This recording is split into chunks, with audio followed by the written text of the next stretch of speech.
अरे पोरा कुणीकडे? अरे जनावर चारायला घेऊन जायला पाहिजे तुला. ये लवकर बघ. आलो आलो. माझ्या देवाचं दर्शन घेऊन येतो. अरे जा पण चप्पल तरी घाल. नको नको, आजपासून बलिदान मास चालू झालाय. एक महिना चप्पल नाही घालणार मी. काय हे पोरग ऐकतच नाही कुणाचं.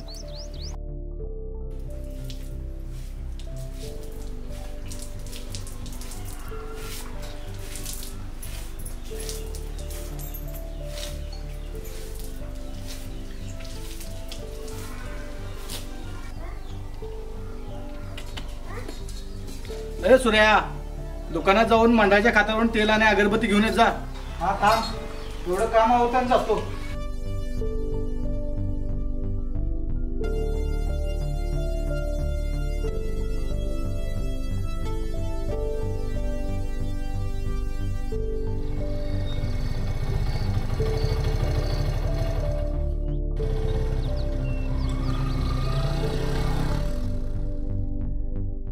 अगं ऐकलंस का, आपला अभि आलाय.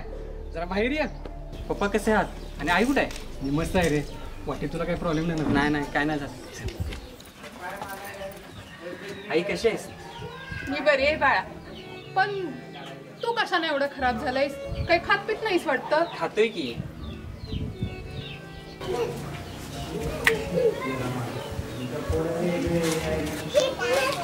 काय रे सुरेश, असं अनवाणी पायाने का फिरायला? घरातल्याने काही चप्पल वगैरे दिलेलं नाही का? काय काय नाही रे बाळ, की अशीच बोंबलत फिरत असते कामधंदे सोडून. आता जरा कामधंद्याचं बघा, माझ्या पोराकडे शिकावायचं. बघ तू यांच्या नक नादी लागू. तू चल, यांच्या मनाला पटेल तशी ते वागत असते. चल भाऊ चल. आओ काय पण काय बोलताय लोकांच्या पोरासनी. बाळांनो तुम्ही जावा बघू. ए रम्या, चार चांगल्या गोष्टी सांगितल्या म्हणून लगेच बोचल्या वय. देखाव काम जरा करा. असं बोंबलत फिरून नाही काय व्हायचं.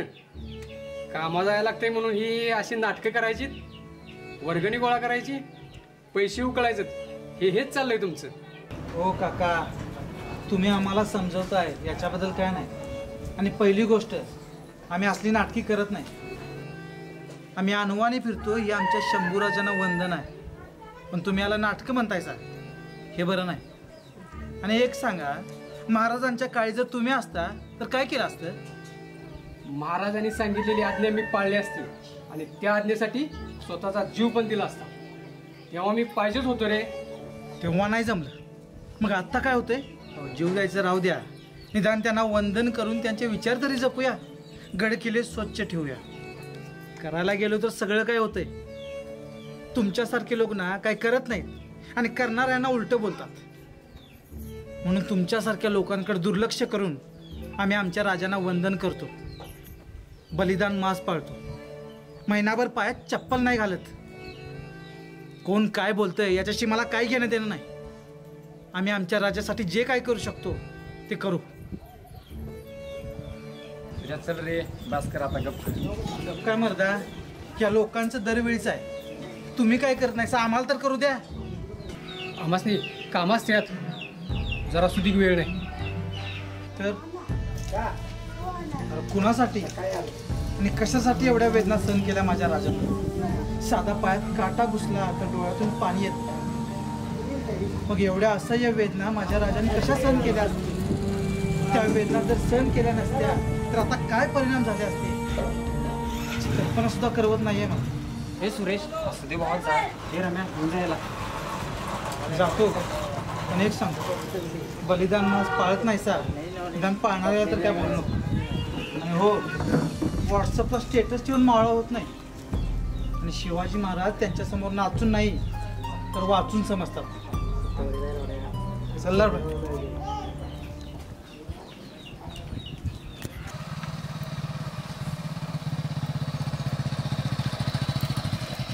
नमस्कार अर्जुन शेठ. नमस्कार नमस्कार. काय आणि चाललंय मग प्रतापराव? काय नाही, निवांतच आहे. बर, एवढा भारा उचलू लागा की. पोरगर रानात गेले जनावर घेऊन आणि ते अजून आलेलं नाही, त्याचीच वाट बघायला लागली. या एवढा भारा उचलू लागा. उचलू लागतो तर सकाळी तुझं पोर मला लई बोललं. अहो काय झालं ते तरी सांगा. सकाळी आभी आलेला, आभीच्या समोर त्यानं मला लय ऐकवलं. अहो काय झालं ते तरी सांगा. विचार तुझ्याच पोराला. आजकालच्या पोरांना काय चांगलं सांगायला गेलं की पटत नाही. तुझ्या पोराला पण चांगलं सांगायला गेलो, अरे धावून आलं माझ्या अंगावर. मला म्हणतोय आम्ही काहीही करीन, तुमचा काय संबंध? आम्हाला तुम्ही विचारणारे कोण? मला मावळे बनण्याचं कर्तव्य सांगतोय. तुझा पोरगा होता म्हणून मी काय बोललो नाही. मला मावळा बनायची कर्तव्य सांगतोय. मला म्हणतोय आम्हीच खरे मावळे आणि तुम्ही व्हॉट्सअप आणि स्टेटसवाले. ही काय पद्धत झाली? जरा भारा उचला का, त्याच्याकडे बघतोच. बघा बघा, तुमच्याकडे बघून ग बसतो, नाहीतर उत्तर दिलंच असतं. आईला हे पोरग असं का करतं या, बघतोच त्याच्याकडे आज जरा.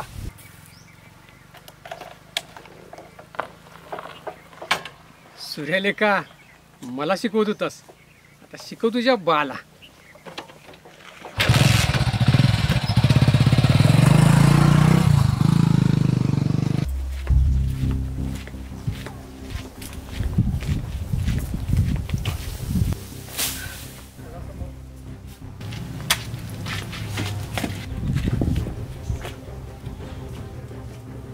सुरेश, त्या प्रतापला तू काय बोललास? ते सांगत होतास रागवले वगैरे, ते व्हॉट्सअपला स्टेटस ठेवली का नाही हा त्यांचा प्रश्न आहे, तुझा काय संबंध? त्यांना काय शिवाय दिल्या नाहीत, फक्त समजावून सांगत होतो. बाळा, ती मोठी माणसं आहेत, आपण त्याच्या नादाला लागायचं नाही. म्हणून का आम्ही त्याला शिवकार्याला नावं ठेवतील?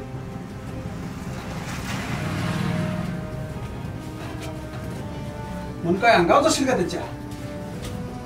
जाणार. ते स्वतः काय करत नाहीत आणि दुसऱ्याला काय करू देत नाहीत.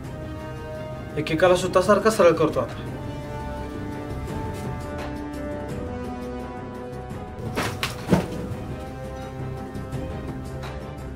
अरे मग सांगायचं का आपण असतं असं वागणे तसं वाग म्हणून? मग ही गोष्ट त्या प्रतापला पण सांगा.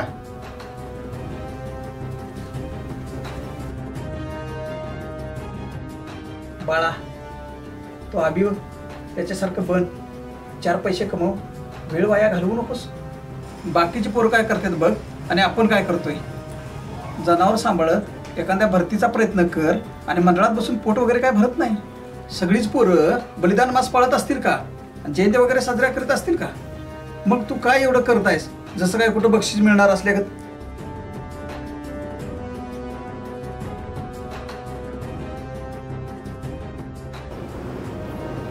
पप्पा, करिअरचं काय ते मी बघून घेईन. राहिला प्रश्न मी महाराज का करतो. आपल्या राजाचं रोज स्मरण केल्यावर काय होते? ज्या राजामुळे आपण आहे त्याचं नाव रोज घेतलं तर काय होते? आपल्या बापाला कोण काहीतरी बोललं तर राग येणारच ना. तेच झालं माझं त्या दिवशी. आपण महाराजांचं स्मरण केलं, त्यांचे विचार घेतले नाही घेतले पण कोण काय आपल्याला विचारणार पण नाही. कोण विचारत नाही म्हणून आपण काय शिवकार्य करायचं सोडून द्यायचं? आता आपण आहोत तर महाराजांचे वास्तू किल्ले जपू शकतो ना. कोणी शिवकार्य करते किंवा नाही करत, पण आम्हाला आमच्या राजाच्या कर्तृत्वाची जाण आहे. माझं सगळं आयुष्य खर्च झाले तरी चालेल, पण महाराजांचा मावळा धारकरी म्हणून मरेल.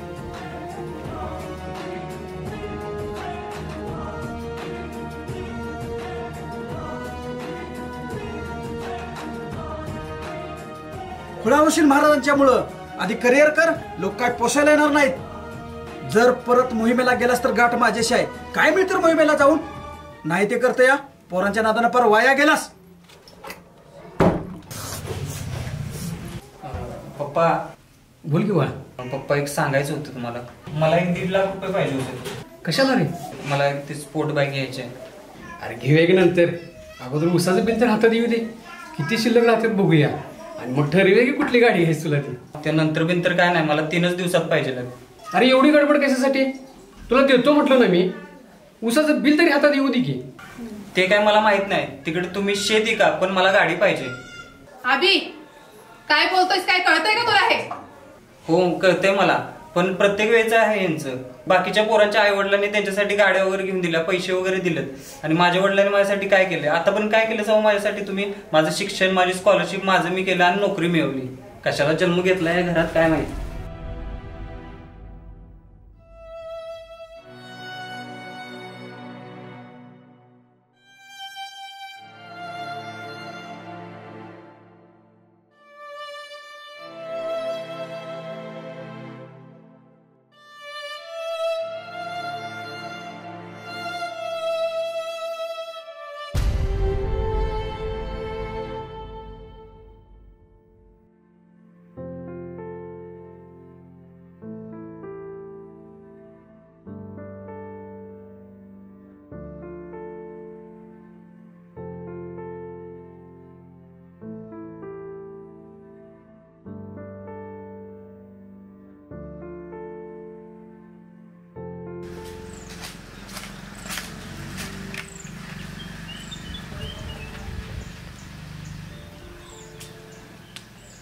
हो अर्जुनराव, काय निवांत आहे का?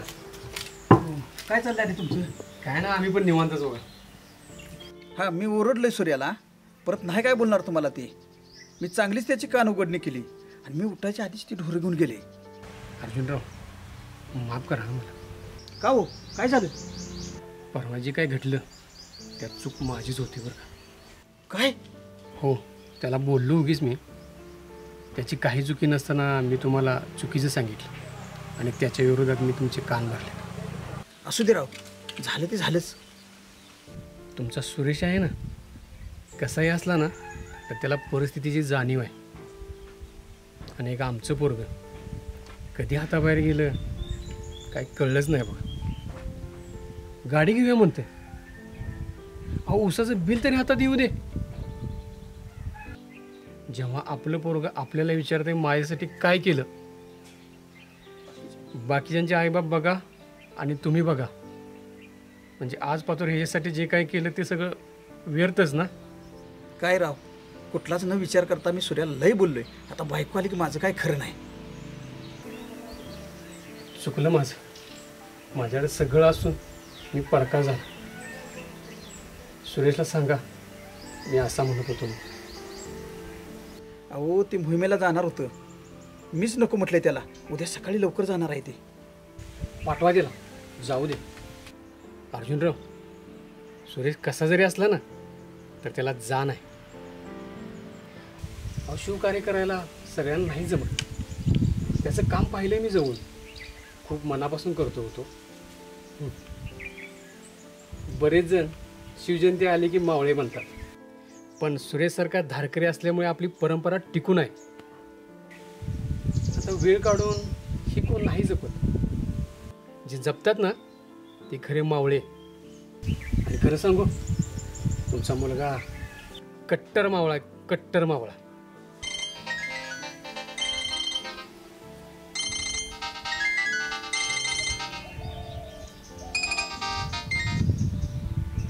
हॅलो. हॅलो पप्पा. हा, बोल की बाळा. अहो कुठं आहे सा? या की लवकर घरला चहा प्यायला. आई आल्या? आलो आलो. हा ठीक आहे, या. हा अर्जुनराव, चला येतो मी आता. बरं बरं, या.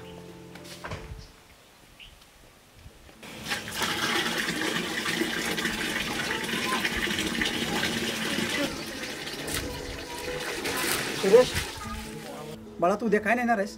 कुठं? मोहिमेला जाणार आहेस ना तू? जा की, बॅग भर जा. काय? तो प्रताप भेटला होता, माफी मागत होता. तुम्ही तर जाऊ नका म्हणल्याला. जा तू, आईकडनं काहीतरी खायला बनवून घे, वाटेत भूक लागेल. ठीक आहे.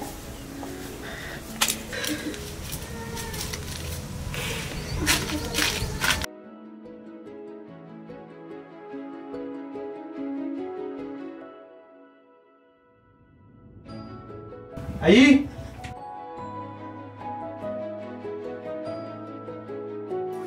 बाळा, सगळं घेतलंस ना व्यवस्थित? हो, आणि एक गोष्ट राहिली. काय? तुमच्या दोघांचा आशीर्वाद. बाळा अवश्य घे.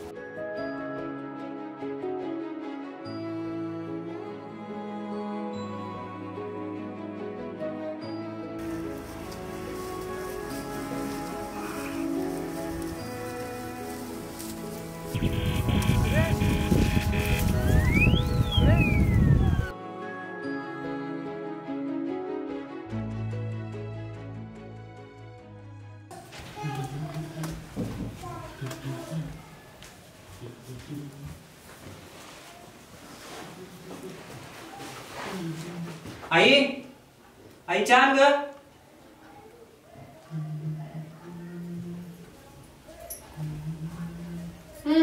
घे. आणि पप्पा कुठे आहेत? का गेले ते पैसे आणायला?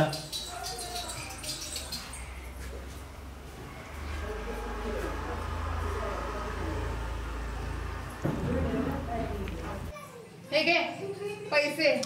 पैसे हवे होते ना तुला? एवढं होते तर नाटके करायची काय गरज होती काल? पप्पा पण ना काय समजतच नाही, कंजूस माणूस आहे नुसता. वडील आहे तुझे ते, जरा आत बी न बोलत जा. आणि काय रे, तुला माहित तर आहे काय कुठे गेलेत ते? मोहिमेला गेलेत, ते सुद्धा अनवाणी.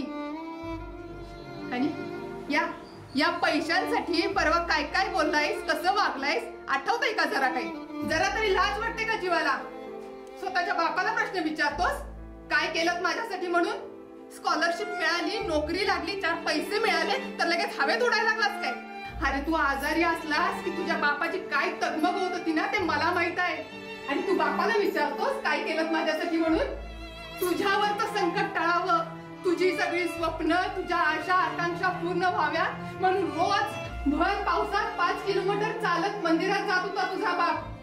तू सहज बोलून गेलास रे, पण त्यांच्या जीवाला काय वाटलं असेल याचा विचार केलास का? अरे रात्रभर झोपले नाहीत ते, रडत होते. आणि काय रे, तुझ्या चांगल्यासाठी शेतात बोरवेल मारली, त्याच्यासाठी सगळे पैसे खर्च केले. आणि आता उसाचं बिल आलं की तुला गाडी घेणारच होतो ना आम्ही, पण तुला दम निघे ना. तुला कुठे बापाच्या जीवाची काळजी आहे रे? सॉरी आई, चुकलो मी.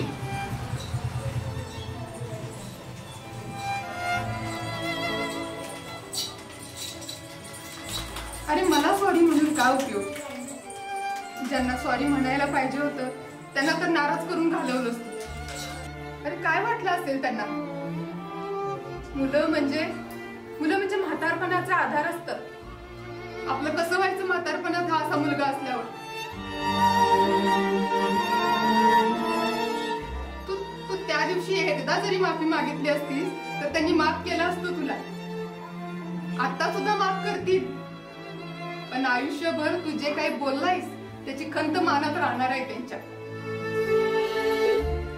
आपल्या माणसांच्या प्रेमापेक्षा काहीही महत्वाचं नसतं. पैसा तर मुळीच नाही. मनाला झालेला त्रास कुठं सांगायचा, घालमेल कशी कमी करायची म्हणून 4 दिवस गेलेत ते. पिता पुत्राचं प्रेम कसं असावं, शिवशंभूंसारखं असावं. गडावर जाऊन सेवा करायची, मिळालेला जन्म सार्थकी लावायचा म्हणूनच ते मोहिमेला गेलेत. म्हणत होते आयुष्यभर मुलाच्या सुखाचा विचार केला, आता स्वतःच्या सुखाचा विचार करायचा. गडावर धारकरी बनून जाण्यात जे सुख आहे ते दुसरं कुठेही नाही. तू खूप मोठी चूक केलीस रे, खूप मोठी चूक केलीस.